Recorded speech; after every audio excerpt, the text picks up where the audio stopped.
Hello, travel of history channel में आपका स्वागत है। और रविवार को हम हिंदी साहित्य के जुड़े बिंदुओं पर चर्चा करते हैं और उसी श्रृंखला में आज हम एक नए टॉपिक पर चर्चा करेंगे। दिखावे की जिंदगी, दिखावे की मुस्कान, खुद को आईने में तू देख कितना बदल गया इंसान। तो आज हम सूर्यकांत त्रिपाठी निराला के साहित्य से जुड़े एक टॉपिक पर चर्चा करेंगे। सूर्यकांत त्रिपाठी निराला का जन्म 1899 में बंगला के महिषादल या जिसे मेदिनीपुर जिला कहते हैं वहां पर हुआ था और इनकी पूरी शिक्षा दीक्षा घर में ही हुई थी। इनका पारिवारिक जीवन काफी कष्टमय और संघर्षों से भरा रहा। इनके पिता, इनके चाचा, इनकी पत्नी और इनकी पुत्री की भी मृत्यु इन्हीं के सामने हो जाती है। सूर्यकांत त्रिपाठी निराला ने कई प्रसिद्ध काव्य रचनाएं लिखी हैं। अनामिका, परिमल, गीतका, कुकुरमुत्ता, नए पत्ते आदि। निराला जी की मृत्यु 1961 में हुई थी। निराला जी ने कविता के माध्यम से सामाजिक क्रांति और बदलाव लाने का प्रयास किया था और उसी श्रृंखला में आज हम सूर्यकांत त्रिपाठी निराला द्वारा लिखित दान कविता के बारे में जानेंगे। दान कविता में उन्होंने दुखी मानवों की उपेक्षा करके बानरों, कौओं आदि को भोजन खिलाने वाले मनुष्यों पर व्यंग किया है। वासंती की गोद में तरुण, शोभता स्वस्थ मुख बाल आरुण, चुंबित सस्मित कुंचित कोमल, तारुणिया सदस्य किरणें चंचल। किस लयो के अधर यौवन मद, रक्ताव मज उड़ाते सरपद, खुलती कलियों से कलियों पर, नव आशा नवल स्पंद भर भर, व्यंजित सुख का जो मधुर गुंजन, वा पूंजीकृत बन बन उपवन। हेमहार पहने अमलतास, हस्ता रक्तांबर वर पलाश। कुंज के शेष पूजा अर्धदान, मलिका प्रथम यौवन सयान, खुलते सप्तकों की लज्जा कुल, नत वदना मधु माधवी अतुल, निकला पहला अरविंद आज, देखता अनिद्य रहस्य साज। सौरभ वसना समीर बहती, कानों में प्राणों की कहती, गोमती छीड़ कटी नटी नवल, नृत्य पर मधुर आवेश चपल। इस कविता में निराला जी ने एक व्यंग किया है जो मनुष्यों पर, कि हम लोग बाहरी दिखावा करते हैं और समाज की आवश्यकताओं को जिसकी पूर्ति हमें करना चाहिए वो नहीं करते हैं, लेकिन हम अपना दिखावा कर अपने को बड़ा बताते हैं। तो अब यहां से उनकी जो पंक्तियां चालू हैं वो मनुष्य के ऊपर एक सर्वश्रेष्ठ व्यंग उनके द्वारा लिखा गया है। मैं प्रातः पर्यटनार्थ चला, लौटा आ पुल पर खड़ा हुआ, सोचा विश्व का नियम निश्चल, जो जैसा उसको वैसा फल, देती यह प्रकृति स्वयं सदया, सोचने को ना कुछ रहा नया, सौंदर्य गीत बहुवर्ण ग्रंथ, भाषा भावों के छंद बंद, और भी उच्चतर ओ विलास, प्राकृतिक दान वेशा प्रयास, या अनायास आते हैं सब में है श्रेष्ठ धन्य मानो। मैं प्रातः पर्यटनार्थ चला, लौटा आ पुल पर खड़ा हुआ, सोचा विश्व का नियम निश्चल, जो जैसा उसको वैसा फल, देती ये प्रकृति स्वयं सदया, सोचने को ना कुछ रहा नया, सौंदर्य गीत बहुवर्ण ग्रंथ, भाषा भावों के छंद बंद, और भी उच्चतर ओ विलास, प्राकृतिक दान वेशा प्रयास, या अनायास आते हैं सब में है श्रेष्ठ धन्य मानो। निराला जी वास्तव में हिंदी कविता के प्रमथ थे। प्रमथ मानव जाति का जन्मदाता माना गया, जो मनुष्यों के लिए ओलंपिस पर्वत पर अग्नि उतार करके लाया था। ये यूनानी कथाओं पर आधारित कथा है, जिसने अन्याय के खिलाफ न्याय के पक्ष में मनुष्यों का साथ दिया था। और हम देखें तो निराला की साहित्यिक साधना भी कुछ ऐसी ही रही है। अपने रूप रंग और डील डौल में वास्तव में वो किसी ग्रीक देवता की तरह नजर आने वाले व्यक्ति थे। उनके अंदर ग्रीक देवता प्रमथ की छाया दिखाई देती है। प्रमथ ने मानवता के लिए असीम कष्ट सहे थे। निराला का भी कष्ट हिंदी जात में काफी बड़ा रहा है और उनसे बढ़कर मनुष्यता को ऊपर उठाने के लिए किसी और ने इतना कष्ट नहीं सहा है। वास्तव में निराला जैसे महान व्यक्तित्व ने अपने जीवन में काफी कष्ट सहा है और दान कविता उन्होंने इसी बेस पर लिखा है। दिखावे की दुनिया में दिखाते ही रह गए, दिखावे की दुनिया में दिखाते ही रह गए, जो सादगी में थे वो हमसे आगे निकल गए।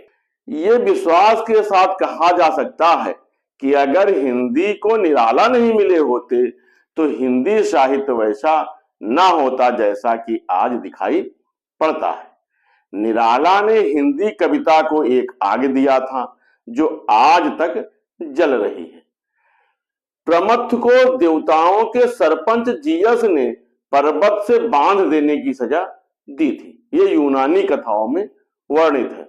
उसकी सजा में यह भी शामिल था कि गिद्ध दिन में उसके कलेजे के मांस खाएंगे और रात को वो मांस उतना फिर बढ़ जाएगा जितना गिद्धों ने खाया है। और हम देखें तो निराला ने भी हिंदी साहित्य के लिए कुछ इसी प्रकार की यातना सहा था।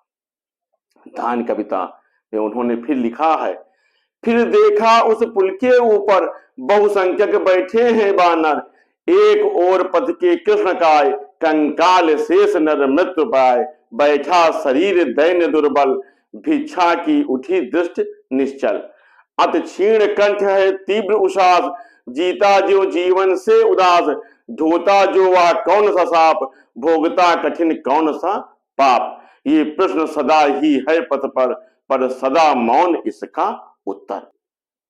उन्होंने इस कविता के द्वारा ये बताने का प्रयास किया है, इस घटना को बताया कि वो प्रातः काल के लिए जब घूमने के लिए जाते हैं तो एक पुल पर खड़े होते हैं और उन्हें वहां पर बहुत से बंदर दिखाई पड़ते हैं और उसी बंदर के समीप में एक ऐसा दुर्बल दीनहीन रोगी व्यक्ति जो किसी कार्य को लायक नहीं है वो भी पड़ा है। और वो जब कोई जाता है तो इस दृश्य से देखता है कि कोई उसे कुछ खाने पीने को दे दे, अर्थात वो बहुत ही भूखा है और वो शक्तिहीन है, उसके पास उस समय खाने के लिए कुछ नहीं है। इसी कथा का वर्णन उन्होंने अपने दान कविता में किया है और इसी के द्वारा उन्होंने मनुष्य जात पर एक तगड़ा व्यंग्य किया है। फिर देखा उस पुल के ऊपर बहुसंख्यक बैठे हैं बानर, एक और पथ के कृष्ण काय, कंकाल शेष नर मृत्यु पाए, बैठा शरीर दैन्य दुर्बल, भिक्षा को उठी दृष्ट निश्चल, अत क्षीण कंठ है तीव्र उसास, जीता जो जीवन से उदास, ढोता जो वह कौन सा साप, भोगता कठिन कौन सा पाप, ये प्रश्न सदा ही है पथ पर सदा मौन इसका उत्तर। जो बड़ी दया का उदाहरण वह पैसा एक उपाय करण, मैंने झुक नीचे को देखा तो झलकी आशा की रेखा। वो कहते हैं कि मैंने देखा कि बंदर खेल रहे हैं और वो रोगी व्यक्ति जमीन पर पड़ा है, दीन दुर्बल व्यक्ति, लेकिन जब मैंने नीचे झांका तो मुझे जो है एक आशा जगी। आशा क्यों जगी? क्योंकि एक विद्वान पुरुष जो सुबह उठकर देवताओं का पूजन अर्चन करते थे और वो जो है इस पुल पर बंदरों को पुए खिलाने आते थे, तो मैंने सोचा कि वो बंदरों को पुआ खिलाएंगे और ये जो तीन दुर्बल व्यक्ति है इसकी भी दशा को देख करके इसे भी पुआ मिल जाएगा, अर्थात इस भूखे व्यक्ति का मन तृप्त हो जाएगा। निराला जी की ये सोच थी, तो उसी को उन्होंने लिखा है, जो बड़ी दया का उदाहरण वह पैसा एक उपाय करण, मैंने झुक नीचे को देखा तो झलकी आशा की रेखा, विप्रवर स्नान कर चढ़ा सलिल, शिव पर दुर्वादल तंडुल तिल, लेकर झोली आए ऊपर, देख कर चले तत्पर बानर, दुज राम भक्त भक्त की आस, भजते शिव का 12 मास, करे रामायण का पारायण, जपते हैं श्रीमन नारायण, दुख पाते जब होते अनाथ, कहते कपियों से जोड़ हाथ, मेरे पड़ोस के वे सज्जन, करते प्रतिदिन सरिता मज्जन, झोली से पुए निकाल लिए। उन्होंने कहा कि वो जब ब्राह्मण देवता खूब झोली भर करके पुआ लाए तो सब बंदर उनके पीछे चले गए। हमेशा वो भगवान की पूजा करते थे, 12 महीने तक वो शिव जी की आराधना करते थे, वो राम भक्त व्यक्ति थे। तो मुझे लगा कि अभी वो पुए इस गरीब व्यक्ति को देंगे जो भूखा पड़ा है। लेकिन इसके बाद क्या होता है, यही इस कविता का सबसे बड़ा व्यंग मानव जाति पर उन्होंने लिखा है। विप्रवर स्नान कर चढ़ा सलिल, शिव पर दुर्वादल तंडुल तिल, लेकर झोली आए ऊपर, देख कर चले तत्पर बानर, द्विज राम भक्त भक्त की आस, भजते शिव को 12 मास, कर रामायण का पारायण, जपते हैं श्रीमन नारायण। दुख पाते जब होते अनाथ, कहते कपियों से जोड़ हाथ, मेरे पड़ोस के वे सज्जन, करते प्रतिदिन सरिता मज्जन, झोली से पुए निकाल लिए।